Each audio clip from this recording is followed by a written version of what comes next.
अस्सलाम वालेकुम नादरीन, आप यूट्यूब चैनल देख रहे हैं। मैं इमरान खान हूँ। नादरीन, बलूचिस्तान में एक इंतहाई अफसोसनाक वाक़या पेश आया और ये खौफनाक हक़ाइक़ हैं इसके, मैं आपके साथ शेयर करता हूँ। बलूचिस्तान का एक वस्ती ज़िला है सोराब। यहाँ पे एक हौलनाक वाक़या हुआ जिसके नतीजे में बड़े पैमाने पे सिविलियंस जो हैं वो जाँ बहक हो गए हैं। जो इन्फॉर्मेशन मकामी मीडिया से आ रही है या कासिम सूरी साहब ने बताई या दीगर कुछ लोगों ने जो बलूचिस्तान से जिनका ताल्लुक़ है उन्होंने बताई, उस इन्फॉर्मेशन के मुताबिक पाकिस्तान फोर्सेस की जानिब से एक फ़िज़ाई हमला किया गया जिसके नतीजे में जो लोग जाँ बहक हुए उनमें 9 बच्चे, 7 ख़वातीन और 12 मर्द शामिल हैं। और इनमें बच्चे जो हैं वो दूध पीते बच्चे भी हैं, बहुत छोटे बच्चे हैं। अगर आप ये तस्वीर और वीडियोज़ में आपको दिखा पाता तो आपका दिल दहल जाता। ये बड़ा खौफनाक इंसिडेंट है, बड़े हौलनाक मनाजिर हैं जो उसके मैं देख रहा हूँ और ये बड़े तकलीफ़ देह मनाजिर हैं। इसमें पहले हम देख लेते हैं कि मौक़िफ़ किसका क्या है और ये किया क्यों गया और ये वजह क्या बनी। देखिए, इसमें जो एक स्टेटमेंट है वो तो वज़ीर आला बलूचिस्तान का है। सरफराज बुगटी ने कहा कि सोराब में 18 दहशतगर्दों का खात्मा काबिल तहसीन है। वाक़े में कीमती इंसानी जानों के ज़िया पर दिली अफसोस है। और जो ये बात की पहले सरफराज बुगटी ने, उसमें उन्होंने एक अलग तरह का स्टेटमेंट दिया, लेकिन फिर जब DG ISPR का स्टेटमेंट आया वो किसी और तरह का आया। वो ये कहते हैं कि सोराब में बारूदी मवाद से भरी हुई गाड़ी तैयार की जा रही थी और ये धमाके से तबाह हो गई गाड़ी और इसमें 8 दहशतगर्द हलाक हो गए। इलाके में मौजूद 3 शहरी भी जाँ बहक हो गए। अब ये वो इब्तदाई इतलात हैं जो अलग अलग ज़राए से दी गई हैं, लेकिन जो नंबर्स आ रहे हैं वो 28 लोग हैं जो अब तक जाँ बहक हुए हैं, 17 लोग हैं वो ज़ख्मी हुए हैं और आवाम बड़ी तादाद में निकल कर बैठ गई है, लाशें रख कर सोराब रोड के ऊपर। वहाँ पे सोराब के इलाके में जो मेन रोड है उसे सोराब मेन चौक कहते हैं, वहाँ पे लाशें रख कर लोग बैठ गए। सिक्योरिटी फोर्सेस ने वहाँ पे, बलूचिस्तान की हुकूमत ने और सिक्योरिटी फोर्सेस ने कर्फ्यू नाफिज कर दिया है और वहाँ सारी रात अब कर्फ्यू रहता है। लोगों की नकलो हरकत पर पाबंदी लगा दी गई है और इस मामले को दबाने और छुपाने की कोशिश की जा रही है और कोशिश ये की जा रही है कि 15 अगस्त तक ये कर्फ्यू जारी रहे जब तक कि 14 अगस्त के प्रोग्राम नहीं हो जाते। अब ये इंतहाई अफसोसनाक वाक़या है। 28 पाकिस्तानी शहरी जो बलूचिस्तान से हैं वो शहीद हुए। उनमें 9 बच्चे, 7 ख़वातीन और 12 सिविलियन मर्द शामिल हैं। अब इसमें पहले कुछ जो मिलिट्री एस्टेब्लिशमेंट के करीब सहाफ़ी हैं उन्होंने ये खबर दी थी कि क्वाडकॉप्टर के ज़रिए से दहशतगर्दों पे हमला किया गया और उस हमले के नतीजे में कुछ सिविलियन भी मारे गए। तफसीलात अभी आ रही हैं। DG ISPR ने एक अलग तरह का मौक़िफ़ दिया कि वो खुद ही धमाका हो गया, वो खुद कुछ बम्बार वाली गाड़ी तैयार कर रहे थे।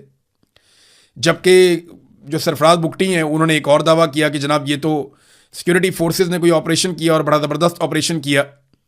तो एक्चुअली ये हुआ क्या, जो मकामी लोग ये बताते हैं और जो मकामी सियासतदान हैं उन सब का ये कहना है कि ये जेट तैयारों के साथ हमला किया गया और यहाँ पे बमबारी हुई, उसके नतीजे में इतने बड़े पैमाने पे हलाकतें हुई हैं। अब ये छोटे छोटे बच्चों की लाशें सड़क पे रख के बैठे हुए हैं। ये बड़े हौलनाक मनाजिर हैं। मैंने इस तरह के मनाजिर मैंने गज़ा में देखे थे, यानी वो एग्जैक्टली मुझे वैसा ही दिखाई दे रहा था, मट्टी से अटे हुए जिस्म और बहुत।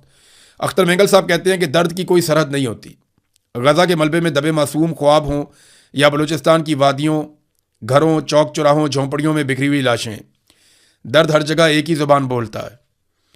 किसी माँ की गोद उजड़ती है, किसी बहन की आंख अपने प्यारे की राह तकती रहती है और किसी के बच्चे के हाथ में खिलौने की बजाय खौफ रह जाता है। ये सिर्फ घरों के उजड़ने का दुख नहीं है, ये इंसानियत के ज़ख्मी होने का नोहा है। काश दुनिया इन आंसुओं की आवाज़ सुन सके। काश हर मजलूम के लिए अमन, इंसाफ और जीने का हक सिर्फ एक ख्वाब ना रहे। जो सनाउल्लाह बलोच हैं, सेनेटर बलूचिस्तान से, वो क्या कहते हैं, MPA भी रहे, सेनेटर भी। वो ये कहते हैं कि सोराब के अलमनाक वाक़े पर शदीद रद्दअमल का उन्होंने इजहार करते हुए कहा कि इस्लामाबाद को एक लम्हे के लिए रुक कर खुद से सवाल करना चाहिए कि आखिर अपने ही शहरियों के खिलाफ जंगी तैयारों और हेलीकॉप्टरों के इस्तेमाल की नौबत क्यों आ रही है। अब ये वहाँ के ज़िम्मेदारान कह रहे हैं, अहम तरीन लोग कह रहे हैं कि ये फ़िज़ाई हमला किया गया जेट तैयारों या हेलीकॉप्टरों से, जिसके नतीजे में सिविलियंस की हलाकतें हुई हैं। उन्होंने कहा रियासत अपने ही लोगों से मुसलसल दस्तों गिरबान रहने की बजाय एतमाद का रिश्ता कायम करे और चेक पोस्टों, बंदूकों और निगरानी पर इन्हिसार कम करे। सोराब वाक़े को किसी बयानिए के ज़रिए छुपाने की बजाय आला सतह पर तहकीकात करवाई जाएँ और हक़ाइक़ अवाम के सामने लाए जाएँ। उन्होंने कहा कि मुतासरीन के ज़ख्मों पर नमक पाशी के बजाय वाक़े की शफ़ाफ़ तहकीकात ज़रूरी हैं। ये जनाब सनाउल्लाह बलोच साहब का स्टेटमेंट है, ये भी मैंने आपके सामने रख दिया। बलूचिस्तान यकजहती कमेटी, जो महारंग बलोच हैं जिनको जेल में बंद किया हुआ है, उनकी जो पार्टी है या बलूचिस्तान यकजहती कमेटी है, वो ये कहती है कि बलोच अवामी आबादियों पर बमबारी करना और फिर शहीद होने वालों को दहशतगर्द कहना इंतहाई शर्मनाक अमल है। गैर संजीदा बयानात से अंदाज़ा लगाना मुश्किल नहीं है कि 4 साला मासूम बच्चों के जनाजों पर रियासती इदारों को ज़रा बराबर भी अफसोस नहीं है। सराब गदर में पेश आने वाला वाक़या रूह को झंझोड़ देने वाला वाक़या है। खून आलूद कफन सड़क पर एहतजाज करने पहुंचे तो पूरा रियासती मीडिया बयानियां घड़ने के लिए उन्हें दहशतगर्द करार दे रही है। बच्चे तो दहशतगर्द नहीं हो सकते ना, खवातीन तो दहशतगर्द नहीं हो सकती।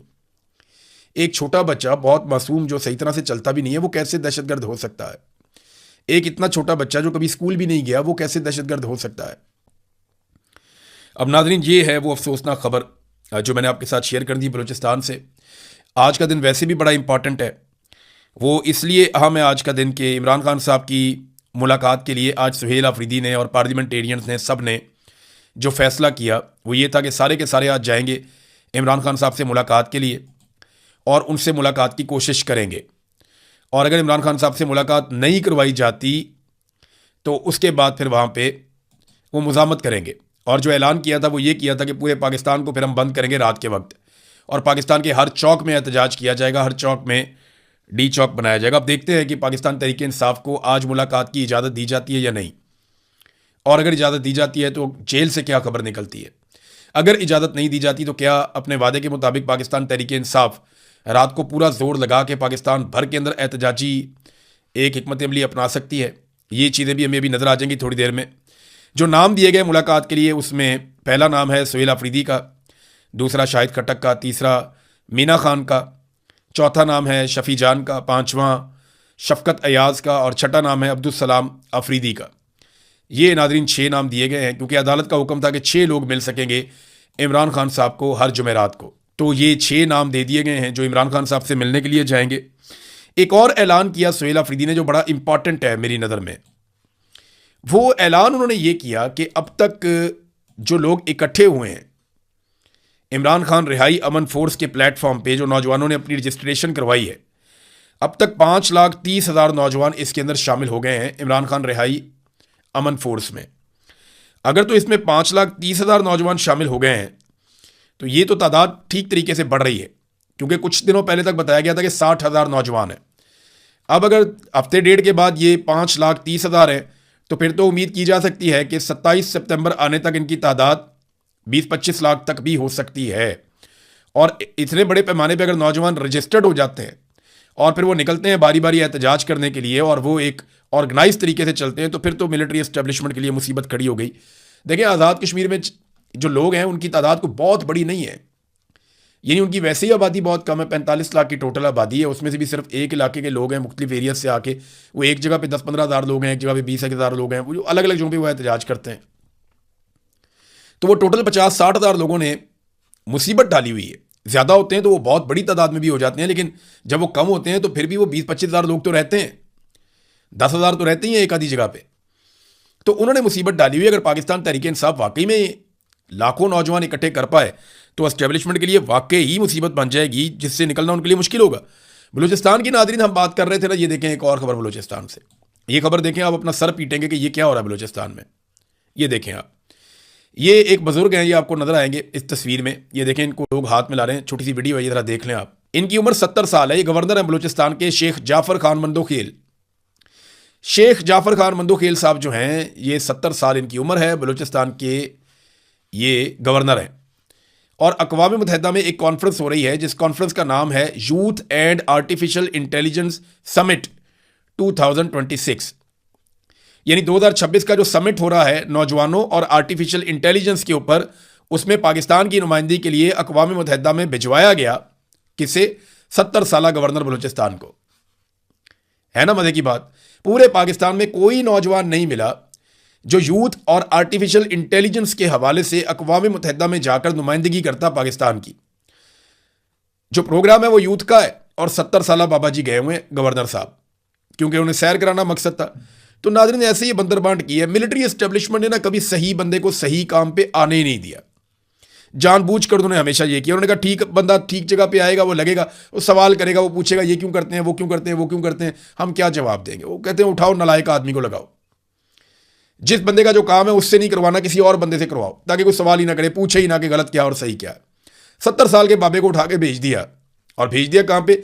यूथ एंड आर्टिफिशियल इंटेलिजेंस का समिट है 2026 का, अक़वाम मुत्तहिदा के प्लेटफॉर्म पे, दुनिया का सबसे बड़ा प्लेटफॉर्म है जहां पे भेज दिया, और वो भी मुंह उठा के चल दिए। उनको भी शर्म नहीं आई कि मैं कहां जा रहा हूं। ये है जनाब पाकिस्तान के अंदर और बलूचिस्तान के अंदर सूरत हाल। नादरीन, ये एक और इंसिडेंट हुआ, आमिर मुगल साहब के घर के ऊपर बहुत बड़ा हमला हुआ है। आमिर मुगल जो हैं वो पाकिस्तान तहरीक इंसाफ के अहम रहनुमाओं में से एक हैं, और ये बड़ी मुश्किलात में है। मैं इनके बारे में ज़ाती तौर पे बहुत सारी ऐसी चीज़ें जानता हूँ कि इन्होंने बहुत मुश्किलात देखी हैं, बहुत ज़्यादा, लेकिन ये अभी तक गिरफ्तार नहीं हुई। उनकी बड़ी कामयाबी है। कैसे भरेगा? आम आदमी को चीज़ें बनाने में बहुत लंबा अरसा लग जाता है। आमिर मुगल ने खुद बताया कि कोई लेडी एहलकार नहीं थी, चादर और चार दीवारी का तकद्दुस पामाल किया गया, तोड़ फोड़ किया गया, हमारे उसके घर में जो कुत्ते हैं उनको डंडों से मारा गया, और 2-3 फायर भी किए गए कुत्तों को चुप करवाने के लिए, उनको डराने के लिए। फिर खौल उठा के साथ ले गए, डीवीआर उतार के साथ ले गए, आमिर मुगल को गालियां देते रहे और कत्ल करने की फैमिली के सामने धमकियां देते रहे, संगीन नतायज की धमकियां देते रहे। मोबाइल फ़ोन भी साथ ले गए, मोटरसाइकिलें 2 घर में खड़ी थी वो भी चोरी करके साथ ले गए। तो आमिर मुगल कहता है जी मुझे तो याद भी नहीं है मेरे घर पे अब तक कितने अटैक, कितने हमले हो चुके हैं। ये है नाजरीन सूरत हाल। और ये आपको पता है ना, पंजाब में हो या इस्लामाबाद में हो, फस्तायत इसी तरह अपने उरूज के ऊपर है। उन्हें कोई फ़र्क नहीं पड़ता कि पाकिस्तानी उनके बारे में क्या सोचते हैं। नादरीन, ये मोहम्मद हुसैन के बारे में जो खबर मैंने आपको दी थी ना, वो जो नौजवान कत्ल हो गया, जिसके बारे में ये इल्ज़ाम लगाया गया कि ये मुबैना तौर पे GHQ में दाखिल होकर वहाँ पे PTI का झंडा लहराना चाहता था, और वहाँ पे ये कोई पिस्तौल लेकर घुस गया था और ये चाह रहा था कि ये कत्लेआम कर दे और जाके PTI का झंडा GHQ में लहरा दे। यानी इल्ज़ाम तो इसी किस्म के हैं उसके ऊपर। उसके बारे में मैंने आपको शुरू में एक बात बताई थी। सबसे पहले बहुत सारे लोग कह रहे थे कि ये कैसे हो सकता है। मैंने आपको कहा था ना कि वो ज़हनी तौर पर एक मरीज़ आदमी है, नॉर्मल नहीं है। अब ये BBC ने भी खबर दी है, उन्होंने भी तस्दीक की, और आहिस्ता आहिस्ता बाकी लोग भी तस्दीक कर रहे हैं कि ना सिर्फ वो नफसियाती मर्ज़ का शिकार था, बल्कि 3-4 साल से बहुत दबाव में था, बड़ी परेशानी में था, और वो दवाइयाँ भी इस्तेमाल कर रहा था। उसकी दवाइयों की तफसीलात भी आ चुकी हैं, जबकि उसकी फैमिली ने कहा कि वो हर तरह का ताउन करेंगे, इस मामले की मुकम्मल तहकीकात करवाई जाए। पाकिस्तान तहरीक इंसाफ ने भी कहा कि इसकी तहकीकात करवाएं। अब नादरीन, मईशत के ऊपर बहुत सारी खबरें हैं, यहाँ इनके साथ जुड़ती नहीं हैं, लेकिन मैं नेक्स्ट वीलॉग में आपको ज़रूर बताऊँगा कि मईशत के हवाले से आज हम कहाँ खड़े हैं और ये किसकी मेहरबानी है, और ये जो नया झटका हमें लगा बहुत बड़ा, ये झटका हमें कहाँ लेकर जाएगा। अब तक के लिए इतनी, अपना ख्याल रखिएगा, अपने इस चैनल का भी। अल्लाह हाफ़िज़।